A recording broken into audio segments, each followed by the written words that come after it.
Aujourd'hui, le moment est venu pour moi de prendre le relais pour assurer la coordination du Conseil présidentiel de transition. Permettez-moi d'abord de reconnaître et de saluer les efforts de ceux qui m'ont précédé à ce poste. Cher ami Gadi, cher ami Leslie, merci. Je salue également les organisations signataires de l'accord de Mondana qui ont placé leur confiance en moi pour les représenter au sein du Conseil présidentiel de transition. Le chemin est ardu et rempli d'ambition, mais nous nous attelons à la tâche. Cette passation aujourd'hui revêt un caractère symbolique, mais combien important, parce qu'elle démontre notre engagement envers l'alternance. Le travail doit se poursuivre. Il s'articule bien entendu autour des axes fondamentaux de la transition.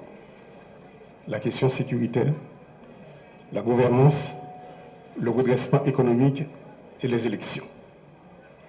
Il y a urgence, car les populations de l'Ouest et de l'Artibonite, pour ne citer que celles-là, requièrent des interventions concrètes et rapides de l'État pour se remettre des méfaits de la violence exercée sur elles.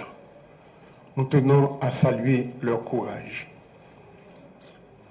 La violence est instrumentée par des trafiquants de tout acabit, drogue, organes et personnes, armes et munitions, sans oublier les entrepreneurs politiques et certains éléments du secteur des affaires. L'insécurité a créé des besoins additionnels et exerce une pression sur les ressources déjà insuffisantes que l'État devrait canaliser, par exemple, vers la santé, l'éducation, l'épanouissement des jeunes. Peuple haïtien, ça fait plus passer 20 années depuis ma parlé sous effondrement système économique noir, qui arrivait créer tellement misère et inégalité sociale dans le pays panois. Et en 2016, les maps sortis dans le Parlement ont été annoncés combat sous gros défis, problèmes économiques et inégalité sociale. Moi, j'ai sonné l'ambition pour ça pas arriver dans le chaos cannibale, ça n'a vivre jeudi. Côté, certains monde qui dans le secteur économique et politique, ils mettent des armes dans les jeunesse pays, puis au fait, ça ils connaissent, pour détruire la vie avec bien, pour ces actions et traîner nous dans la honte ça que nous vivons jeudi. Jeudi, quand bombe ça nous arrive là, on kidnappé, femmes violées, en pile monde perdit la vie avec bien, en pile monde courir quitter le pays, puis aller prendre refuge dans notre pays.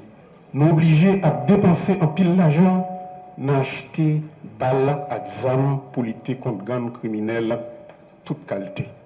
La sécurité est notre plus haute priorité et nous devons absolument nous assurer de l'adéquation entre les dépenses, les défis, les actions qu'il faut mener pour les relever afin d'atteindre les résultats concrets. Le Conseil présidentiel de transition et le gouvernement doivent garantir que les projets des ministères s'inscrivent dans cette démarche et concourent à la tête de ces objectifs. Dans le cadre de ce budget rectificatif, il faudra mobiliser les moyens qui permettront à l'État de satisfaire aux besoins de relèvement engendrés par les dégâts causés par l'insécurité sur les plans économiques et sociaux. Le Comité national de sécurité mis en place devra guider et orienter les forces de l'ordre et aura la charge de s'assurer avec elles de la pertinence du plan stratégique de sécurité. Parallèlement, il y a lieu de veiller à l'opérationnalisation, au renforcement et à l'harmonisation des services de renseignement à travers l'activation du décret portant création de l'Agence nationale d'intelligence. Sans un effectif adéquat, les forces de l'ordre ne seront pas en mesure de mettre fin à l'insécurité. Fort de ce constat, cette année même, plus de 3000 recrues seront formées pour combler le déficit en nombre de troupes sur le terrain, au niveau de la police et au niveau des forces armées d'Haïti. Les forces armées nous ont présenté un budget détaillé sur les actions qu'elles anticipent de mener. Monsieur le Premier ministre, le ministère de l'économie et des finances et celui de la planification doivent s'assurer de l'exécution effective de ce budget. Nous ne sommes pas en temps normal, il faut agir dans l'urgence pour éradiquer la violence. Il me plaît de vous informer qu'un protocole d'accord sera signé entre les Forces armées d'Haïti et l'Agence nationale des aires protégées pour la mobilisation des agents des aires protégées dans la guerre contre les gangs armés. De plus, les démarches sont en cours pour un support aérien et maritime de façon à mieux protéger nos frontières maritimes et terrestres. De plus, il faut renforcer la Commission nationale de désarmement, de démantèlement et de réinsertion, comme d'ailleurs le souhaite le Premier ministre Alexis Didier Fils-Aimé. Chers concitoyens, ma passion population que nous sentons douleur, souffrance, désespoir, monde qui perdu famille, caille, travail, famille qui subit viol. Nous avons gommé pour mettre fin dans ça et pour nous accompagner. Mais c'est bien bas, nous saluer et honorer résistance héroïque, monde qui empêche le pays à effondrer. Producteurs paysans, Madame Sarah, artisans, chefs d'entreprise honnêtes, fonctionnaires l'État, policiers et militaires honnêtes, organisations sous quartier. Je profiter pour inviter tout le monde pour nous entrer dans la bataille contre l'insécurité. Il n'y a plus de place pour les divisions. Il faut s'unir pour gagner la lutte contre l'insécurité. Au nom du Conseil présidentiel de transition, je renouvelle mon engagement pour établir la paix. Nous devons redonner l'espoir et jeter les bases d'un avenir de stabilité, d'équité et de prospérité partagée pour tous les fils et toutes les filles d'Haïti. Le déficit de gouvernance de l'État est l'un des points essentiels auxquels il faut s'attaquer. Il produit un effet néfaste sur la crédibilité de l'État auprès de la population, dans la mesure où il ne coïncide point avec l'établissement d'un terrain de jeu égal pour tous dans un contexte de capture de l'État par certains groupes. En résultent les dysfonctionnements que nous observons.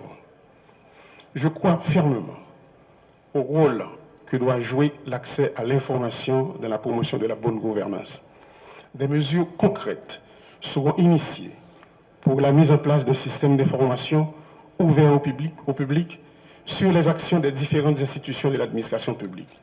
L'appui aux institutions de surveillance, ULCC, CSCCA, CNMP, entre autres, sera maintenu. Par ailleurs, on a annoncé à la population qu'il y a des téléphones, un centre d'appel que Conatel va le mettre sous pied. Côté que va gagner un téléphone dédié pour la DGI, un pour l'immigration et un autre pour la douane. Si un client il sentit pour une raison pour l'autre, il y a des abus qui a fait et il y a des magouilles qui a fait, téléphone ça a servi comme un téléphone d'alerte. Sur le plan économique, l'objectif consiste à poser les jalons en vue de casser le rythme de décroissance des 6 dernières années. Pour cela, il faut soutenir la production nationale et stimuler tant la consommation que l'investissement en favorisant une approche régionale. La poursuite de pareils objectifs suppose d'abord la mobilisation des ressources domestiques. Celle-ci consiste un gage de notre engagement réel pour la renaissance de notre pays et serviront à amorcer la croissance. Par exemple, à travers des efforts de réhabilitation et de reconstruction. La violence a forcé bon nombre de nos citoyens à abandonner leur logement et à délaisser leurs activités productrices de recettes. Dans ce contexte, sur le plan humanitaire, plusieurs actions urgentes s'imposent. Parmi elles figurent le relogement des personnes déplacées internes, la constitution de structures d'accueil pour les déportés, le support nutritionnel d'urgence aux personnes en situation d'insécurité alimentaire. Notre objectif majeur demeure le retour à l'ordre constitutionnel. Aussi, conformément aux accords convenus et aux engagements pris, nous devons prendre des mesures concrètes pour préparer le rendez-vous du 7 février 2026. Sur les élections, par exemple, il faudra continuer à alimenter le fonds dédié à la tenue des élections et au CEP, financer les activités du comité de pilotage de la conférence nationale, œuvrer à la mise en place d'un vaste programme d'identification des Haïtiens. Il reste entendu que la concertation avec la société civile et la diaspora doit également se poursuivre. Et nous ne manquons pas non plus de faire appel à nos amis de la communauté internationale pour un appui au processus électoral.